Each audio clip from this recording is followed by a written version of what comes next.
Cindy Camargo, ao meu lado, Richard Domingos. Boa tarde, Cindy. Boa tarde. Pode ser boa noite ou bom dia, não sei que hora você está assistindo. Então, bom dia, boa tarde, boa noite. Bom, hoje a gente vai falar sobre um tema super bacana, que é a transação fiscal, né? Que é um novo tipo de parcelamento aí que foi lançado pela Receita Federal? Acho que sim, né? Vamos perguntar para quem sabe. Vamos perguntar para quem sabe. E aqui, hoje, os nossos convidados, Cristiane, nossa gerente da área societária lá da Confirp, que nos ajuda aí com todas as partes de parcelamento, Constituição, né, Cris? Isso aí. Boa tarde, bom dia, boa noite para todos, todas e todes. Obrigada pela oportunidade, Cindy. Imagina. E o nosso diretor tributário, o Wellington, que é o rei aí das legislações, né? Obrigado por poder participar aqui. Vamos falar aí sobre essa tal da transação tributária, que é o novo formato do Refis, né? Sim. E o que é? O que é essa transação? E por que esse nome diferenciado aí, transação fiscal? O que muda? O que é isso aí, a transação fiscal? A transação fiscal ou transação tributária é um instituto que sempre existiu no direito, principalmente quando há um litígio, né, uma briga judicial. Então, o Código de Processo Civil permite que as partes façam uma transação, um acordo, né, para poder resolver o conflito que se instaura em âmbito judicial.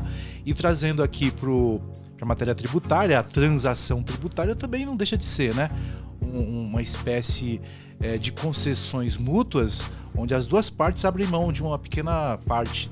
O fisco, por exemplo, abre mão às vezes de multas e juros, né? Pode conceder alguns descontos, ou às vezes amplia a quantidade de parcelas, diferentemente do parcelamento comum. E por outro lado, do contribuinte, ele tem que desistir dos processos administrativos e também judiciais. Enfim, é um acordo mútuo onde as partes entram no acordo para tem que ceder um pouquinho, né? Para que se resolva o conflito. Para o governo é bom, porque ele acaba recebendo uma pequena parte, e para o contribuinte é bom que ele acaba também quitando, pagando a sua dívida. Então eu vou lá e negocio direto com a Receita e os meus débitos, é isso? Eu tento negociar com eles. Essa é a diferença entre o parcelamento e a transação ou não? Sim, o parcelamento é uma lei que já existe desde 2002 e ela permite que qualquer débito, seja ele declarado na DCTF ou já inscrito na dívida ativa, que possa ser parcelado. Só que no parcelamento comum existe um limite de 60 parcelas apenas. E não tem desconto de multas nem juros. Então qualquer tributo federal ou estadual municipal, a gente está falando aqui hoje do parcelamento federal, mas qualquer débito de tributos pode ser parcelado, mas sem descontos. Já a transação, ela permite fazer esse acordo, né, chamado transação, com a quantidade de parcelas que vai muito além das 50, pode chegar até 142 parcelas. E em alguns casos, quando há difícil recuperação, quando a empresa está com dificuldade, quando houve queda de faturamento ou quando a empresa tem uma dificuldade financeira, ela também tem direito a alguns descontos que também está dentro do pacote. Wellington e Cris, pelo que eu entendi, então nós temos duas situações aqui. Nós temos os parcelamentos convencionais. Isso. Dentro da Receita Federal, né, os débitos que não estão inscritos na Procuradoria Geral da União, eles são realizados como convencionais. Você pode parcelar em até 60 meses, eles ainda não estão inscritos, então ainda não ocorreu aí encargos legais, né? E aí a Receita Federal permite que eles sejam parcelados em até 60 meses. Quando ele é inscrito na Procuradoria Geral, aí sim... Inscrição na dívida ativa. Inscrição, né? Na dívida ativa. Há incidência de multas, juros e encargos legais. E dentro da transação, né, também existe o convencional dentro da Procuradoria, mas através da transação você consegue fazer esse parcelamento de duas formas, né? Tanto dentro da excepcional como da extraordinária, que a gente vai falar um pouquinho lá na frente. Meu Deus do céu.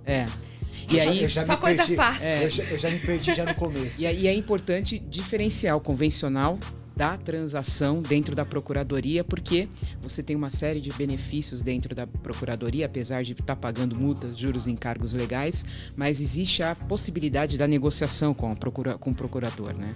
Por isso que a transação excepcional e extraordinária, elas têm esses benefícios e por isso que a gente está falando deles aqui hoje, porque permite aí ao contribuinte negociar diretamente com a Procuradoria. Então, peraí, deixa eu ver se eu entendi. Vai? Débito, nós estamos falando de débitos aqui federais, débitos tributários federais, eles necessariamente têm que estar inscritos na dívida ativa para ser transacionados, é isso? É isso, exatamente. Exatamente. Tá. Então, uma vez inscrito na dívida ativa, eu posso, dentro desse programa de transação, estabelecer um acordo com a Procuradoria-Geral da Fazenda Nacional e lá determinar a quantidade de parcelas, determinar o valor de eventuais descontos que eu possa ter, é isso? Exatamente. Débitos não inscritos, nos resta parcelamento normal, convencional. Convencional. Simplificado ordinário. Há uma exceção, né? Se você tem débitos que não estão inscritos, mas eles têm um processo administrativo dentro da Receita Federal, você pode migrá-los para transação. É lógico que você tem que apresentar esse número de processo e o procurador vai analisar isso e vai deferir ou não deferir que isso seja parcelado dentro da transação. Ainda está muito aberto, né, Wellington, dentro da Procuradoria, não é específico, não houveram casos ainda, né? Mas você pode transitar para a Procuradoria desde que haja, dentro da Receita Federal, um processo administrativo para esse débito. E os parcelamentos? Em caso de empresas que já têm um parcelamento ativo, ela consegue cancelar e migrar para a transação? Desde que estejam inscritos em dívida ativa esses parcelamentos, sim, consegue migrar sim. Só para complementar uma coisa importante aqui que a Cris falou, do parcelamento dos débitos que não estão inscritos, que necessita de um processo judicial. Mas espera aí. Falou administrativa. Minha pergunta, quando fui cortado indevidamente pela Cindy, era perguntar se eles poderiam ser só inscritos, são processos administrativos, ou seja, que estão incorrendo no âmbito da Receita Federal, ou podem ser processos também judiciais, que eu estou discutindo determinado tipo de débito, enfim. Qualquer discussão. Podem ser os dois. Que não estão inscritos, né? Exato. Que estão inscritos a gente já entendeu. Que dá para transacionar. Isso, assim, ó, os débitos que não estão inscritos na dívida ativa, agora, a partir de junho último agora de 2022, saiu uma nova lei permitindo que os débitos que estão em litígio, ou seja, que tem um processo administrativo ou judicial, eles também possam ser parcelados. Só que nesse caso ainda, como é muito recente, não existe uma regulamentação que não está muito clara. E também o sistema da Receita ainda não está preparado, mas em breve isso vai ficar preparado. O que acontece é o seguinte, tem que ter um processo administrativo. O que significa ter um processo administrativo? Uma empresa, por exemplo, ela sofreu uma autuação, uma multa, ela não concorda com essa multa, está fazendo a defesa. Então fica no que se chama de exigibilidade suspensa, ou seja, não é um débito real.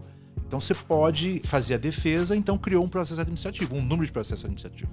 Então você está defendendo. Então esse processo a empresa pode perceber, olha, eu acho que eu não vou conseguir ganhar isso aqui, é temerário, é melhor fazer uma transação, ou seja, procurar o fisco para propor uma transação tributária e parcelar isso em diversas vezes e quem sabe ter um desconto a depender da situação econômico-financeira da empresa.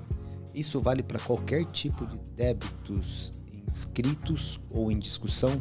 Por exemplo, empresas... eu tenho débitos retidos na fonte, tipo imposto de renda retido na fonte de salários, prolabores, né? Contribuições sociais retidas na fonte de pagamentos. Ou seja, esse tipo de transação, uma vez inscrita ou em discussão administrativo ou judicial, eu posso transacionar independentemente da sua característica? Sim, qualquer débito pode ser transacionado, desde que seja débito federal ou do Simples Nacional. Obviamente que do Simples Nacional também vai precisar, se for débito declarado, né?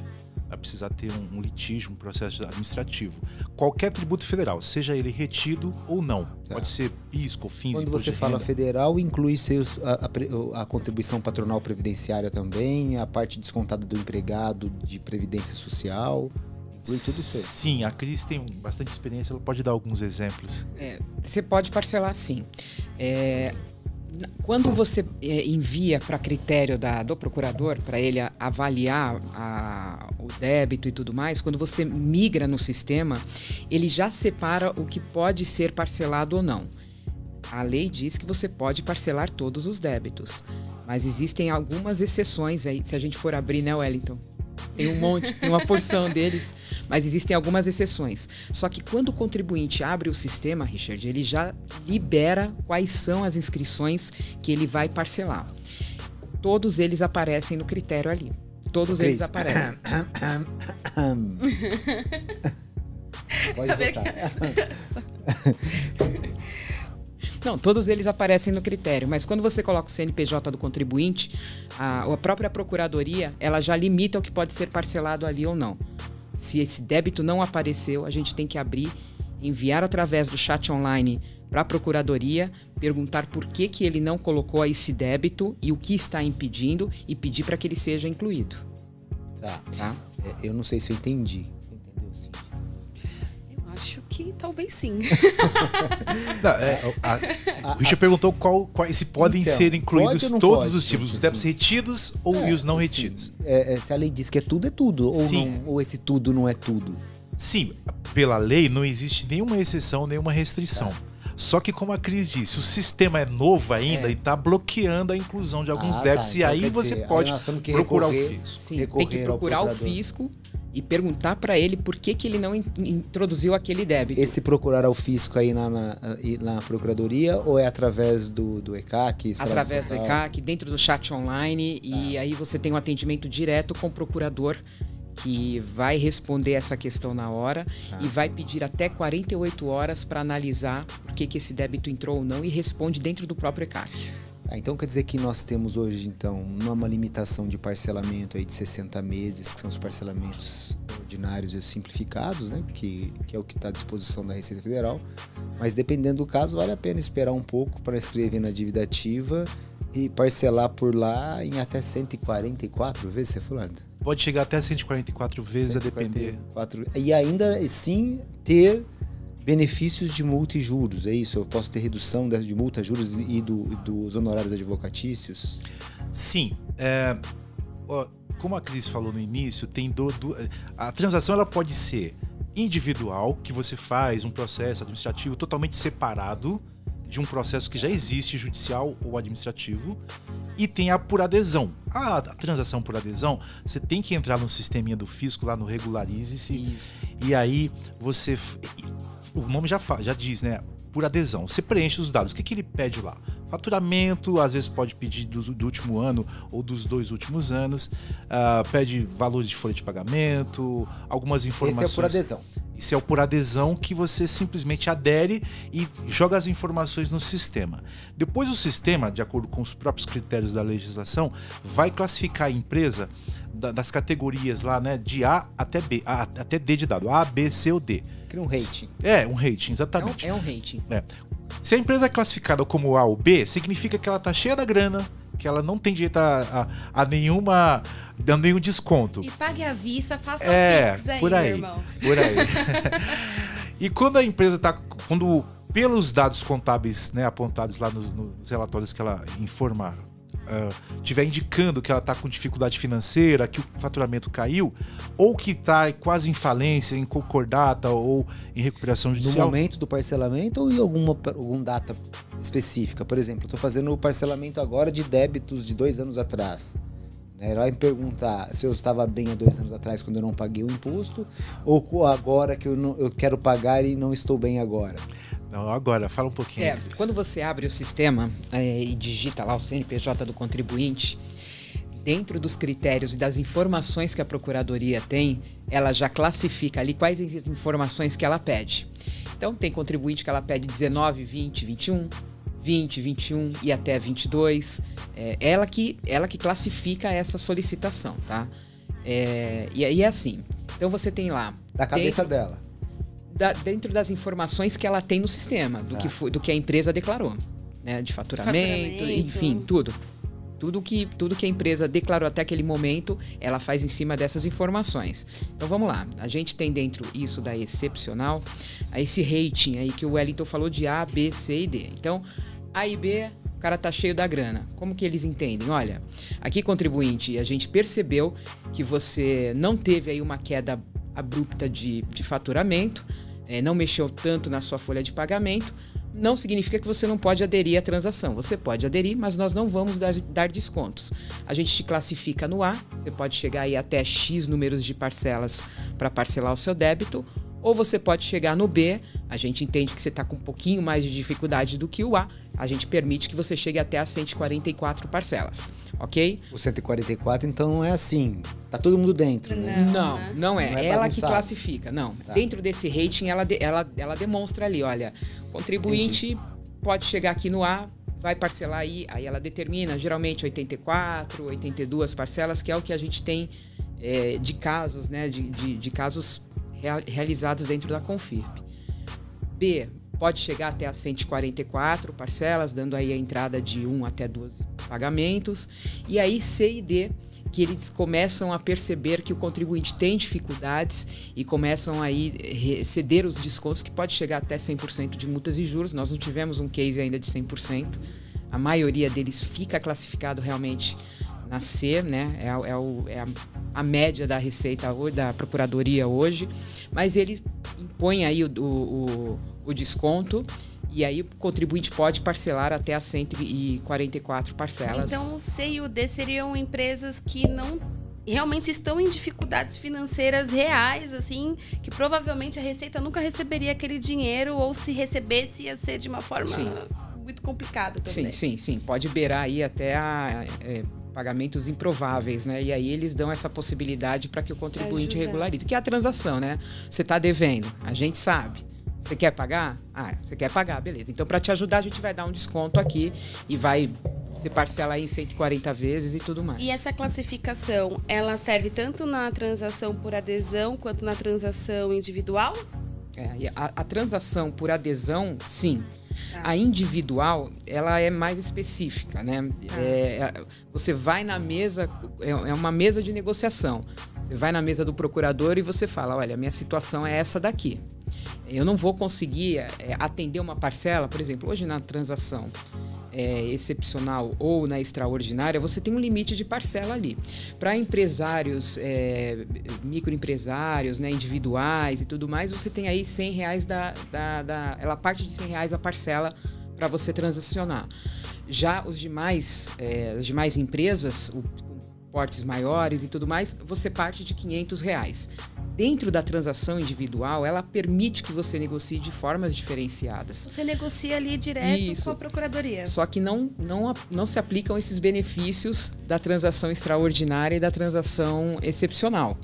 Ela é totalmente diferenciada e é uma transação, né, individual, que ela sempre existiu. Você pode ter débitos com a Procuradoria, Mas chegar lá... Há ou não redução do Não há redução de multas e juros nesse momento de sistema. Qualquer distinção de multas e juros, qualquer extinção de multas e juros é negociado na mesa ali com o procurador.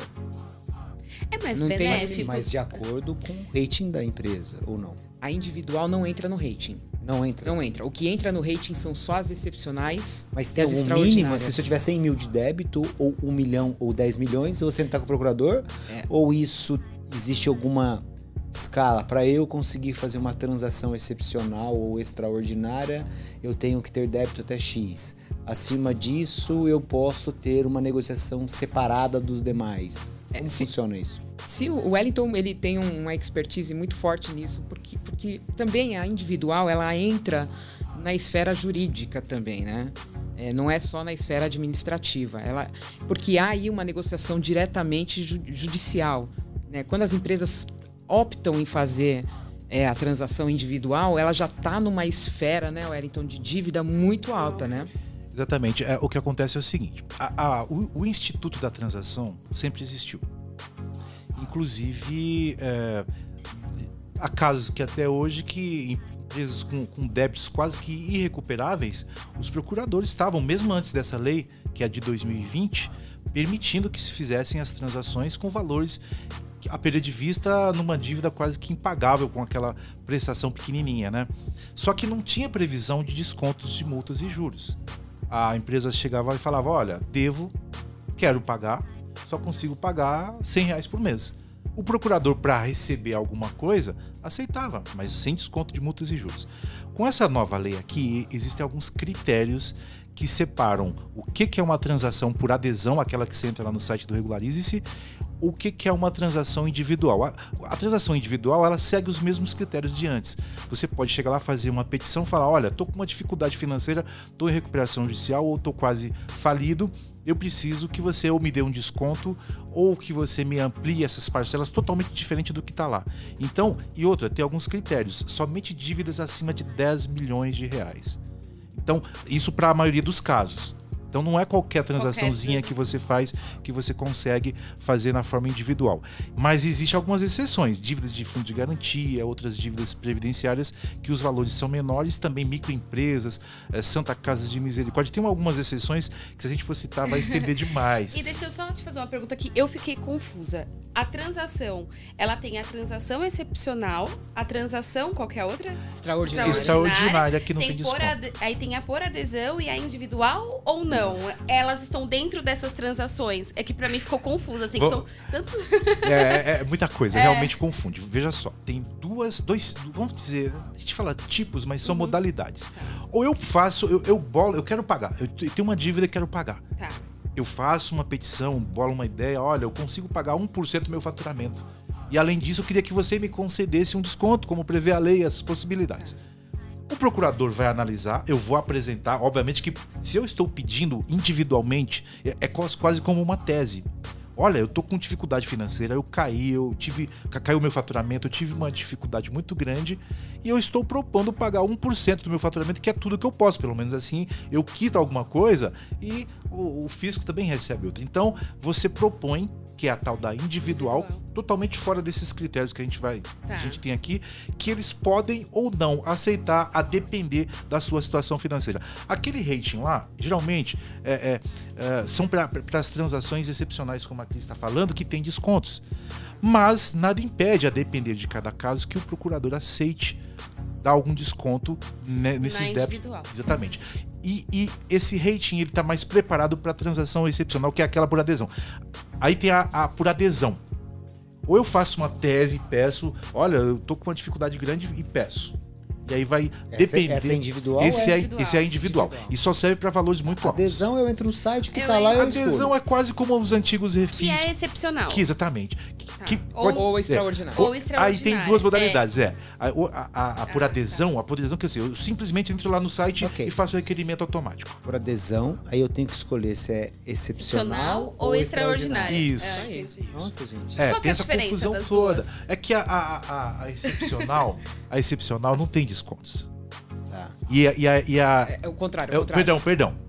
A extraordinária, ela permite que você faça a transação em X parcelas. Sem desconto nenhum de multas e juros, nada. Você não tem direito a desconto. Pega o valor da dívida e parcelou. Como se fosse o parcelamento simplificado. Exatamente. Qual o benefício? Você pode parcelar acima de 60 meses. Okay. Ela. A excepcional, existe o rate e lá dentro eles permitem que você tenha os descontos de multas e juros. Essa é a diferença entre as duas. Obrigado, Cris. Agora você explicou direitinho. Já entendi. E tem algum valor mínimo de parcelas para você fazer? Parcelas ou Não, o valor mínimo da parcela. tributo. Olha, eu quero parcelar em 144 vezes, mas a minha parcela vai ficar de R$50. Tem um limite, sim. Entendi. Para pequenos empresários, né, empresários individuais, né, na verdade, e algumas outras exceções, né, Wellington? Pequenos empresários individuais. Santas Casas de Misericórdia até R$100. Tá. Pessoa física também. Isso, e pessoa física. Os demais, R$500. Então, esses pequenos quantos são? 50? R$100. Parcela mínima. Isso. Então, você tem lá uma dívida. Se parcelar em 140 vezes e dá R$50, não, eles vão cair a parcela, né, a quantidade de parcelas, para chegar no limite, no teto de R$100, e aí sim você transiciona. O mesmo acontece com os demais. Deu 345, eu quero pagar 140 de 345. Não. Eles vão diminuir as quantidades e você vai passar a pagar o teto de R$500 adiante até cessar a dívida. Tá. Dando um passo para frente aqui, uma das coisas que vocês falaram de benefício, de redução de multa e juros, E nós temos também a questão do prejuízo fiscal, né, que é 34% de prejuízo contábil fiscal, né, que é ou a base de cálculo negativa da contribuição social e o prejuízo fiscal para fins de imposto de renda. Também pode ser utilizado esses valores, esses impostos negativos, para compensar tributos nessas transações. Como que funciona isso? Se tem algum limite? A lei começa a valer a partir do dia 1º, né, de novembro, né, não sei quando vai ao ar aqui, mas a partir do dia 1º, e a Receita, né, a Procuradoria, ela prometeu esse sistema para a partir de meia-noite dessa data, né? Hoje nós temos aí 3 anexos que eles liberaram. Será que é por causa do Halloween? Pode ser. Já é um terror. Pode ser, lá, né? Talvez que ter a dívida já é um terror. 1º de novembro para... Essa data ela já tinha vindo, né, para 1º de outubro. A Receita não conseguiu cumprir esse sistema, né? E aí estendeu para dia 1º para que eles conseguissem montar o sistema do uso do prejuízo fiscal. A lei já existe. O que ela não está conseguindo aplicar por falta de sistema. Ela não está preparada. Isso. Então, o que eles liberaram para nós hoje foram 3 requerimentos que a gente tem que preencher com dados da empresa, né? Comprovar o valor desse prejuízo e aí sim fazer dentro do sistema a adaptação para que o procurador libere através do prejuízo. Nós ainda não temos essas telas liberadas. Tá, mas vamos lá. Então, vamos falar de prejuízo aqui. Então, nós estamos falando de prejuízo fiscal. Obviamente, essa empresa que está requerendo esse benefício, em algum momento, ela tem que ter tido prejuízo fiscal no regime do lucro real, regime tributário do lucro real. Ainda que ela seja lucro presumido, simples hoje, mas se ela há 2 anos atrás, 3 anos atrás ou 10 anos atrás, né, ela teve prejuízo fiscal, e sobre esse prejuízo fiscal aplicado aos 34%, prejuízo fiscal aqui eu vou sintetizar para não falar base de cálculo negativa de contribuição social e prejuízo fiscal. Então, imagina que essa empresa que tributou no lucro real teve esse prejuízo em algum momento, ainda que ela não esteja no lucro real hoje e queira parcelar ou queira transacionar esses débitos com a União, ela poderá utilizar esses valores que estão registrados nas suas ECFs ou, dependendo do período, as suas DPJs, né? É assim que vai funcionar. Isso. Essa novidade foi trazida por uma lei que foi publicada agora no dia 22 de junho de 2022. Não estava previsto na lei original. A lei original da transação tributária ela foi publicada em abril de 2020. Mas é legal isso porque alguns PERTs, refis que saíram, né, uma das grandes vantagens era a utilização desse prejuízo fiscal. Que nada mais é que um imposto negativo, né? Se você teve um prejuízo fiscal, significa que você tem um imposto negativo e, óbvio, ele é um crédito. Se eu tenho um crédito, eu posso utilizar esse crédito para pagamento de tributos positivos, ou seja, de dívidas que eu tenho. Exatamente, a transação tributária está se amoldando, né? Está se ajustando exatamente como nos últimos parcelamentos que tiveram, nos chamados refis, que eram permitidos, permitida a utilização do prejuízo fiscal, né, das empresas do lucro real, para poder amortizar a dívida tributária. Então, lá em 2020, quando foi publicada a lei da transação tributária, ela não trazia essa possibilidade de utilizar o prejuízo fiscal.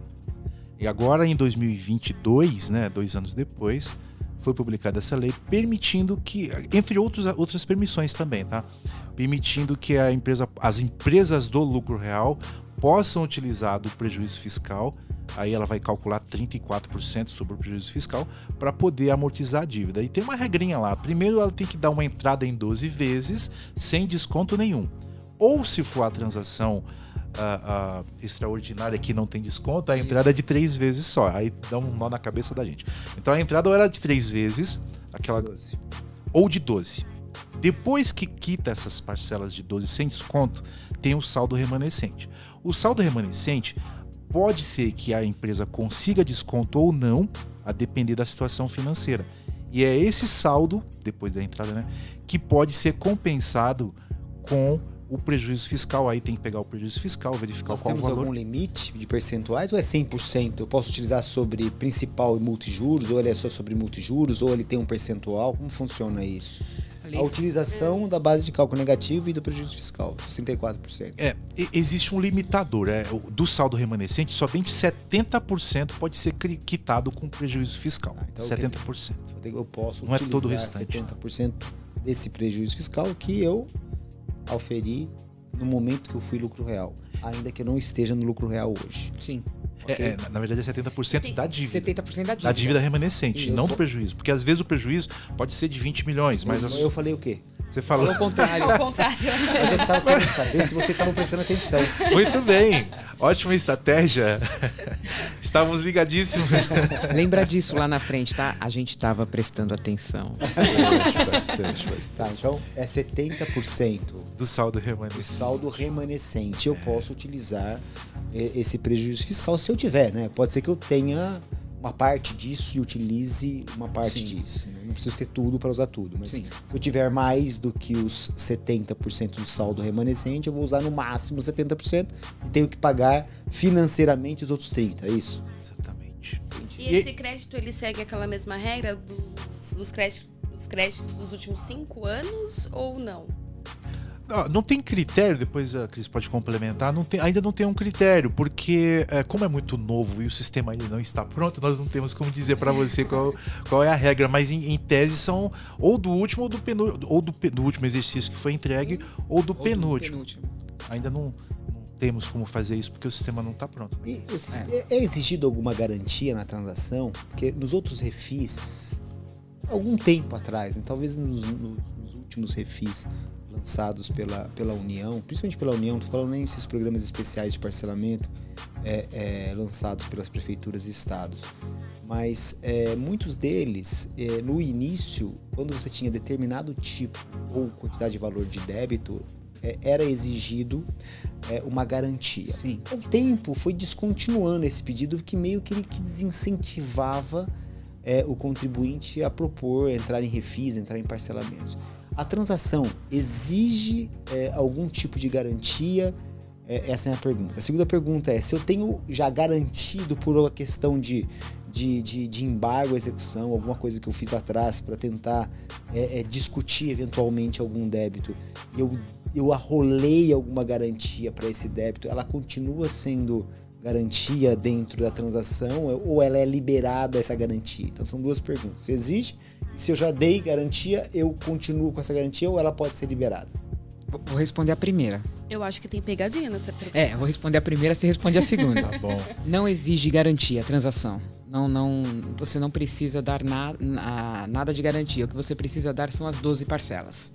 E aí você somente vai ter o benefício do desconto do saldo remanescente ou o benefício do uso do prejuízo do saldo remanescente. Mas a transação, tanto na excepcional como na extraordinária, ela não exige garantia alguma. Agora, a segunda pergunta, o Sr. Wellington vai... Pois você deixou para mim só mais difícil, né, Cris? Curiosamente, agora em junho foi publicada uma lei que deixou mais claro, porque na lei original estava dizendo o seguinte, que na transação tributária eram permitidas todos os tipos de garantias, sejam elas em bens, em seguros, enfim, qualquer tipo de garantia que o contribuinte pudesse oferecer. Mas tinha alguns casos que o contribuinte não tinha condições de anular, a empresa estava praticamente dissolvida, vamos assim dizer, não tinha mais bens nenhum, mas queria pagar. Então, a lei veio e deixou claro, olha, pode colocar, inclusive se não tiver garantia, não há necessidade, o contribuinte pode fazer a adesão da mesma maneira da transação tributária. E as garantias que foram dadas, elas continuam. Então tem duas situações. Para quem deu garantia, permanecem.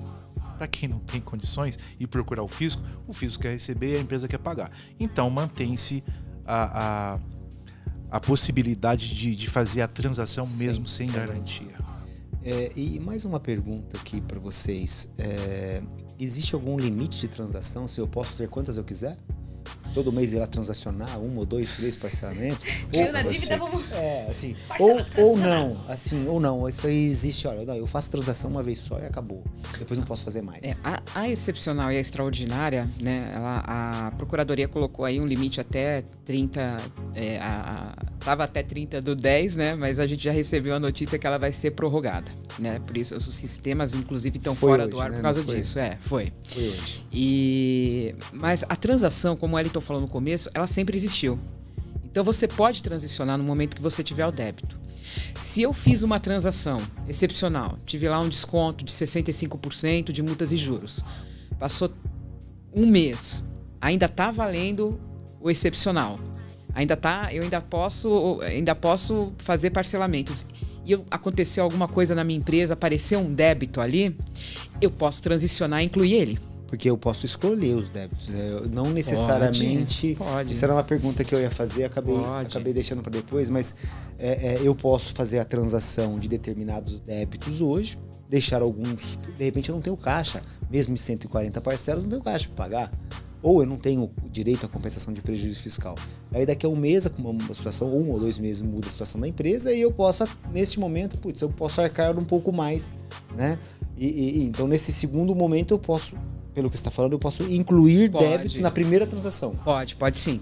Você tem essa opção. Quando você transiciona, que o sistema abre, ele te dá a opção de agregar novos valores. Ainda que essas opções, vamos pegar aqui os parcelamentos simplificados ou ordinários que eu tenho na Receita Federal de 60 meses, não estão inscritos. Okay. Né? E eu tenho os parcelamentos na Procuradoria. Tem empresário que coleciona todos os tipos de parcelamentos.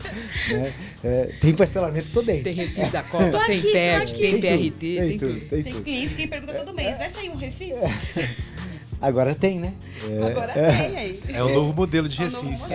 Ô Cris, então, lógico, vou fechar um pouco a pergunta até para ficar um pouco mais claro e você conseguir responder de uma forma mais objetiva. Então, se eu tenho um parcelamento com a Procuradoria, significa que esse débito estava inscrito na dívida ativa, né? Eu posso incluir esse parcelamento dentro de uma transação e lá ter os mesmos benefícios para esses tributos que estavam parcelados antes, com o que eu estou tendo agora? Se você fez um parcelamento no passado, né, e você teve algum benefício de multas e juros, né, de ter tirado multas e juros do teu parcelamento, quando você migrar para a transação, poxa vida, eu quero aproveitar a transação porque vai ter parcelas menores, tá apertado o meu caixa, eu não estou conseguindo honrar 10 mil de parcela, eu quero fazer 5 mil de parcela. Se você teve um desconto lá quando você fez aquele refis, você não acumula ele agora. Então, ele não vai permitir que você use o benefício do desconto ali. Você vai poder fazer em mais parcelas. Ou um ou outro desconto. Ou um ou outro, exatamente. Tá. Então eu tenho que fazer essa conta, então. Tem que fazer. Pra ver se vale a pena. Pra ver se vale a pena. Tem que de fazer. repente eu tive, sei lá, 90% de desconto. E a transação agora que eu tenho de benefício, eu posso ter o benefício agora da transação que tenha 50%. Então o máximo que eu vou ter vai ser 50%, ou eu perco o benefício que eu tinha de 90%? Se você optar em fazer o de 50%, você perde o de 90%. Ah, tá. Então ele não vai me dar 90 sobre os restantes dos 50 que eu não tive. Ele vai pegar a dívida real, inicial. E o pior é que quando você faz a adesão para a transação tributária, você não fica sabendo no ato qual é o seu desconto. Exato. Então é temerário, é muito perigoso você abrir mão de um desconto, de um refis que você teve lá atrás de 70% que era automático, e você fazer uma adesão agora sem saber se você vai ser classificado no rating D ou E e pode perder o desconto. E aí a sua dívida, que era pequena, pode ficar grande, ainda que você tenha uma quantidade maior de parcelas. Então é muito perigoso abrir mão dos descontos anteriores, dos refis antigos, para migrar agora para a transação sem saber qual é o desconto que vai ter. Eu fiz uma pergunta referente ao parcelamento da Procuradoria Geral, que geralmente são débitos, são débitos inscritos na dívida ativa, senão não estariam na Procuradoria. Mas se eu tiver, por exemplo, um parcelamento no âmbito administrativo da Receita Federal e eu queira transacionar esse parcelamento, não está inscrito, eu vou poder? Não. Agora, e se eu entrar com ação para discutir esse parcelamento? Se houver algum tipo de processo administrativo em cima desse débito, que você tem na Receita Federal, você pode transicionar. Porque aí, quando a gente comunicar a Receita dos débitos que a gente tem, comunicar a Procuradoria dos débitos que a gente tem, que estão sob um processo administrativo, eu vou preencher lá na adesão o número desse processo. E e o procurador vai analisar. Mas esse processo, ele precisa ser um processo que suspendeu o débito ou simplesmente estou questionando um débito? Imagina o seguinte cenário. Eu sou uma empresa, eu fiz um parcelamento dentro do portal lá da Receita Federal, do ECAC, fiz um parcelamento simplificado, selecionei todos os tributos, só que eu não observei no momento que eu estava fazendo o parcelamento que tinha um tributo que estava pago, só que eu paguei com um DARF errado. Eu paguei com um código errado, naturalmente eu parcelei um débito que eu não tinha. Quando eu comecei a pagar esse débito, vi que eu tinha parcelado um débito errado e entrei com um processo administrativo de retificação desse parcelamento ou correção desse parcelamento. Esse processo administrativo... Nossa, tô batendo aqui. Tô nervoso. Esse processo administrativo... Você tá com débito? Você quer que a gente transicione? Ainda não. Ainda não, mas... Então, mas nessa linha, eu entrei com um processo administrativo para corrigir o meu débito. Sim, não foi para... eu sei que eu devia, ele não estava inscrito na dívida ativa, né? Esse tipo de processo administrativo, a lei trata, tá? Um tratamento especial, ou eu não preciso explicar que tipo de processo administrativo ou judicial. Basta eu estar em processo administrativo judicial com algum débito ou parcelamento, eu posso pedir a transação tributária desse débito? Você pode pedir a transação, mas ela vai ser avaliada pelo procurador. Entendi. Então, ele pode entender que aquele processo que você abriu, ele é pertinente e pode ser que você tenha êxito nele ou não, e a liberar, deferir ou não o seu pedido. Então, ele vai analisar. Quando você, estando em exigibilidade suspensa ou não, se você tem um número de processo administrativo, porque você pode ter entrado com processo administrativo, Richard, e ele ainda não foi analisado pela Receita. Sim. E ainda não está em exigibilidade suspensa. Mas se você tem um número de processo para ele, eu consigo abrir a transação e colocar lá o número do processo administrativo. E aí ele vai ser analisado pelo procurador, que vai deferir ou não o seu pedido. Então, mas a lei, Wellington, dá pro Wellington, não quero mais pegar a crise aqui. Nosso papel aqui é complicar mesmo. Porque isso abre um precedente. Eu tô pensando aqui, eu não tinha estudado profundamente essa legislação, né? Então, tô aqui tentando entender e, conforme vocês vão falando, isso vai me dando uma série de situações. A empresa tem débitos na questão que estão inscritos, não tenho dúvida, débitos tributários federais previdenciários inscritos já resolveram o meu problema.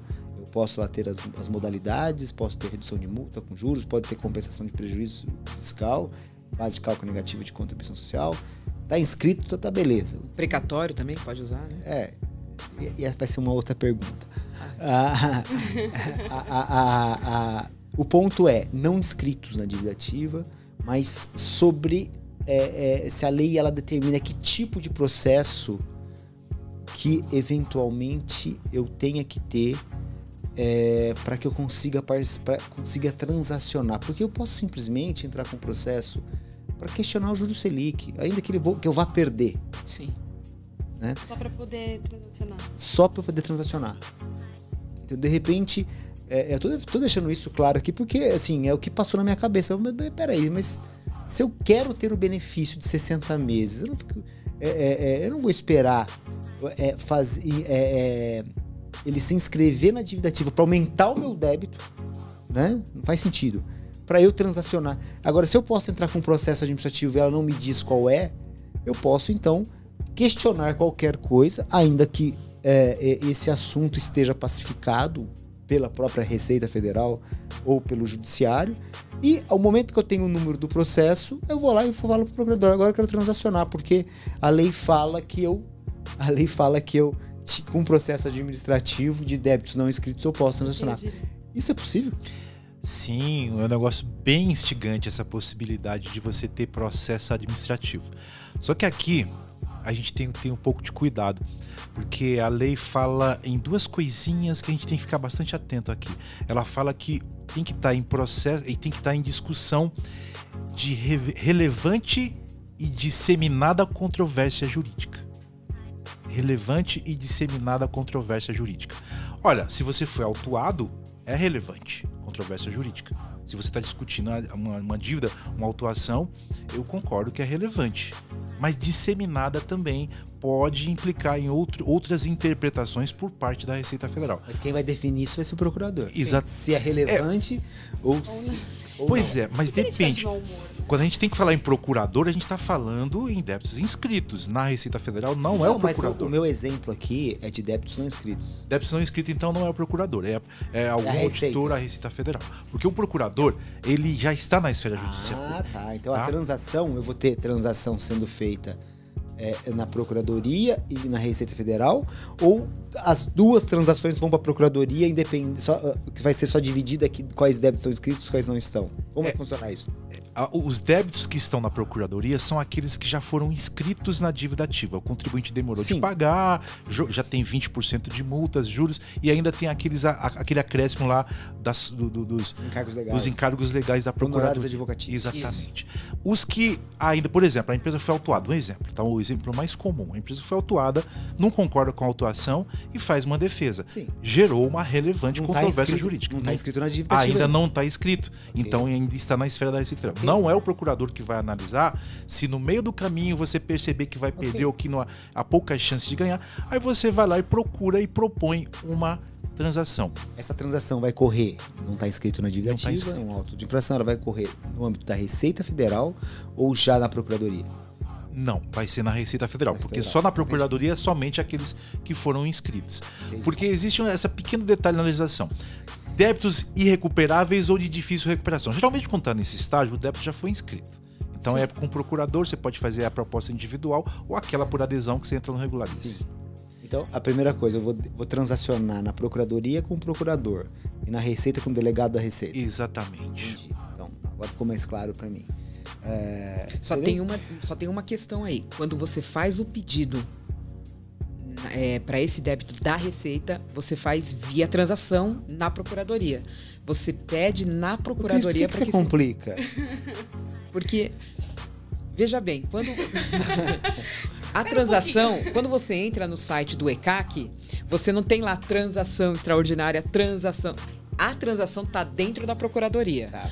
Toda solicitação ela deve ser feita Regularize e não via ECAC.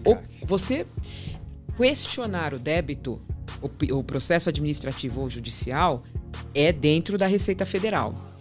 Pedir para que ele seja transacionado é dentro do Regularize. Então, todo o procedimento vai ser feito na Receita Federal e ele vai ser encaminhado para a Procuradoria, porque eu só consigo fazer a adesão dentro do Regularize.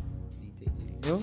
Pode até ser que daqui a uns dias seja criado um ambiente, vamos assim dizer, na Receita Federal para cuidar disso. Mas, por enquanto, como é uma coisa muito nova, isso foi em junho de 2022, nós estamos no final de outubro, então tanto é que ainda não está pronto nenhum sistema para poder fazer a dedução do prejuízo fiscal. Então, a gente espera que nos próximos meses já esteja tudo separadinho, inclusive as transações tributárias que estão no âmbito da Receita, não tem onde fazer, você tem que fazer por uma petição. Se eu estiver, por exemplo, em fase de execução fiscal, né? Ou seja, o débito já está inscrito na dívida ativa, já está no judiciário para me cobrar e executar isso judicialmente. Esses débitos que estão na Procuradoria, notadamente, eu posso transacionar. Neste momento, essa execução fiscal, assim como acontece com os demais parcelamentos, ela suspende essa execução.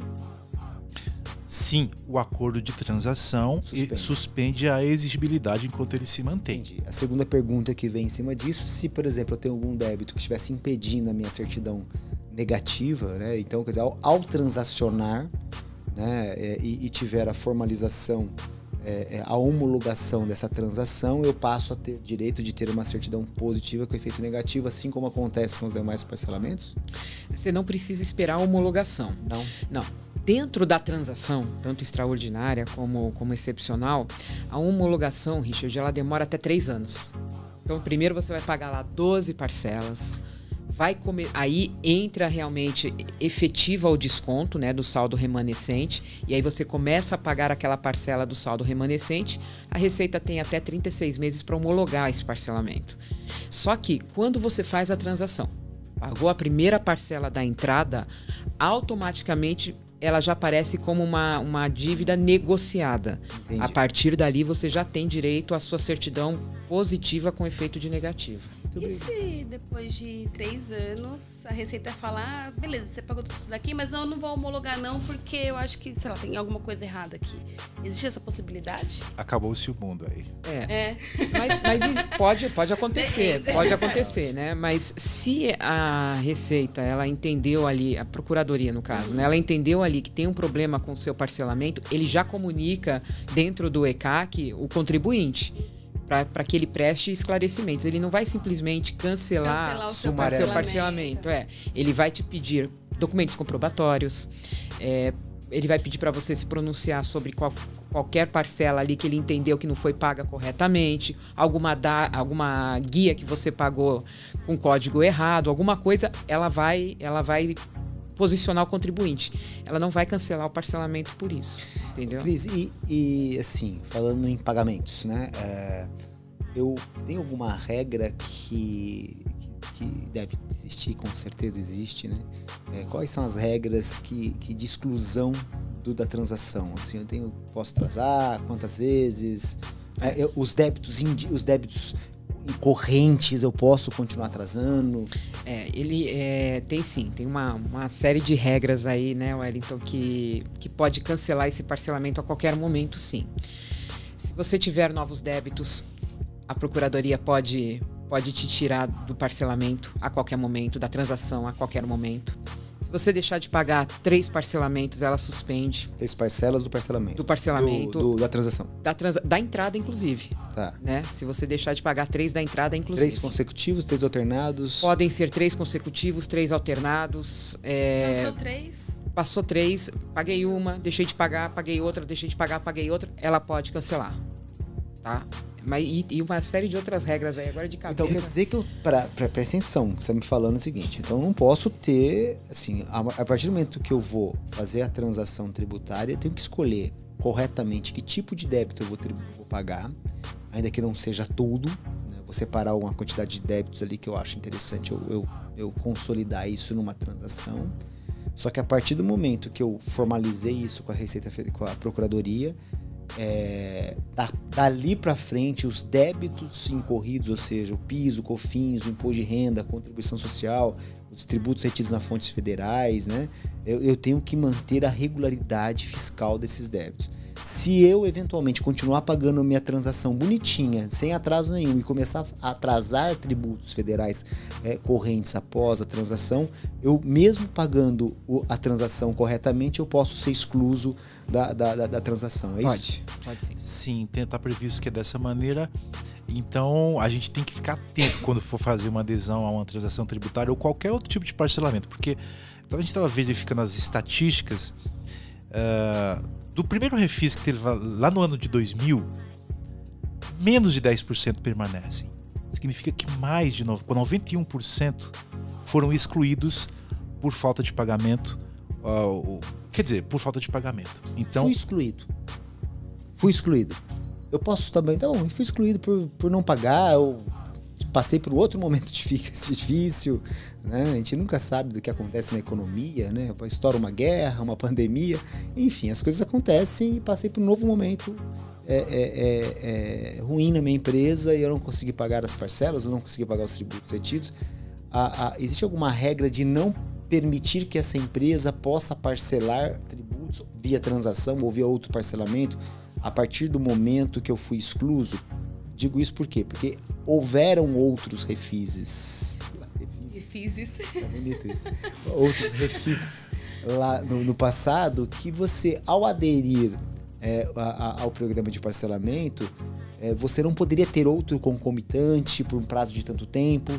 Existe alguma regra dessa transação mais ou menos alinhado com isso? Não, você pode, se você for excluído, você vai poder transicionar se ela estiver valendo. Sim. Se ela estiver valendo, você pode então se eu perdi, o mundo não acabou, eu posso ir lá... Não acabou, você pode ir lá e... Só que vai ter multas, juros e... Isso. Ele volta com valor de multas e juros, né? Você foi excluído, mas ele vai cobrar por isso. E pegando um pouco o gancho aí do que você falou, Wellington, Que recomendação, assim, vocês dão para os empresários antes deles pensarem em aderir a um parcelamento desse, né? Alguma dica que você possa dar para eles antes deles... Poxa, será que eu realmente vou conseguir pagar? Será que vale a pena? Será que não é uma pegadinha? Tem alguma recomendação aí que vocês poderiam... Alguma dica de ouro aí para os nossos clientes? Procura o societário da Confirp. Procura a Cris que ela resolve seus problemas. Olha, o que eu tenho a dizer é o seguinte... Esse novo formato de refis, né, chamado transação tributária, que surgiu agora em 2020, a gente tem que levar em consideração os mesmos critérios dos parcelamentos anteriores, né? A gente não pode esquecer que começou lá em 2000, de 3 em 3 anos. 2000 veio o Copa, né? Veio o refis. Depois, em 2003, veio o Paes. Em 2006, o Paex. Em 2009, o refis da crise. Depois veio o refis da Copa. Enfim, e todos... Exatamente, todos... Depois veio o PERT. Todos eles tiveram as mesmas características, tá? Tiveram descontos que valiam para todos. Só que as empresas acabam aderindo e pensando que vão ter aquele faturamento eternamente. Eterno, né? Então, no meio do caminho, ela pode ter uma queda de faturamento, pode ter alguma dificuldade financeira e pode não conseguir quitar, pode não conseguir honrar. Tanto é que as estatísticas mostram que a maioria das empresas não consegue honrar por mais de 5, 10 anos. Muito tempo, né, então, gente? 144 meses. Muitas. São quase 12 anos. 12 anos. Então a empresa tem que... 12 anos. A empresa tem que pensar muito bem, fazer um fluxo de caixa, pensar muito bem até onde ela consegue quitar. E vai sempre existir esse risco de um dia ela ficar inadimplente e correndo o risco de ser excluída, porque 3 parcelas já é o bastante para excluir. Obviamente que o fisco dá uma chance, notifica, não é também assim, não é sumariamente. Mas tem que fazer um estudo para verificar se ela realmente vai conseguir pagar, né? Nós estamos chegando aqui quase no finzinho já, é a última pergunta. Só tem uma... Antes dessa sua última pergunta, que eu tô até com medo de você fazer pro Wellington, né? Não, pode ser para você, já falei demais. Tô pensando aqui. Sabe o que é importante também, Richard e Cindy?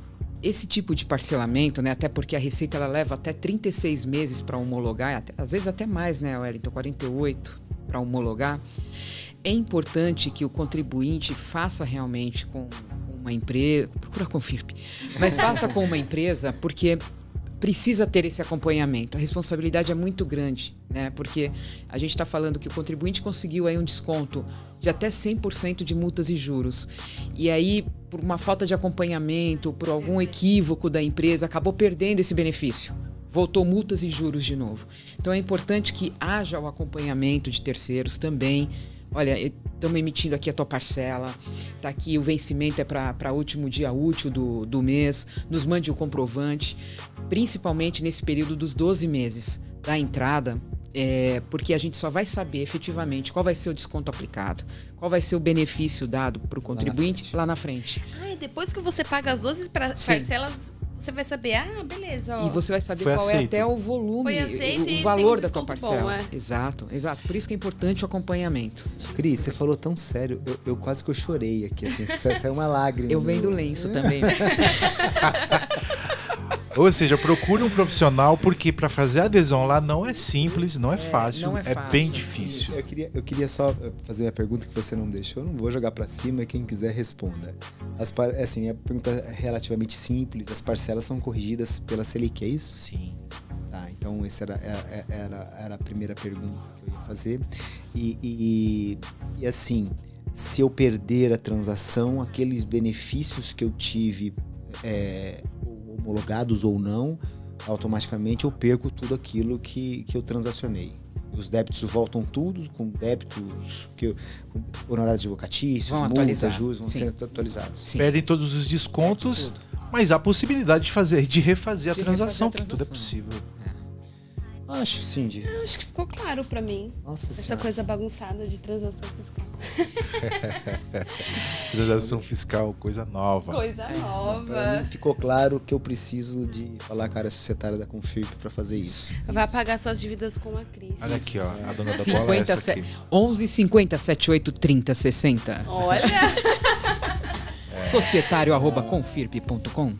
Gente, obrigada. Obrigada de verdade aí pelo papo. Eu acho que foi muito esclarecedor. Eu acho que todo esse tipo de parcelamento, ele é super relevante para quem aí é empresário, né? E quer manter aí a sua empresa em dia. A gente sabe que ser empresário no Brasil é uma loucura, né? Essas cargas tributárias não são fáceis. Mas eu queria agradecer vocês, o Wellington, o Cris, por toparem participar dessa loucura aqui com a gente. E agradecer vocês aí que estão nos ouvindo. Não esqueçam de curtir aí as nossas redes sociais, Instagram, YouTube, LinkedIn. Tá tudo aqui na telinha, gente. Nos curtam aí para vocês verem as próximas novidades, notícias. A gente tá tendo evento também na Confirp, então segue nossas páginas. Richard, obrigada. Obrigado a vocês. Obrigada a todos. Obrigado. E até o próximo. Pode contar. Valeu! Até a próxima. Valeu.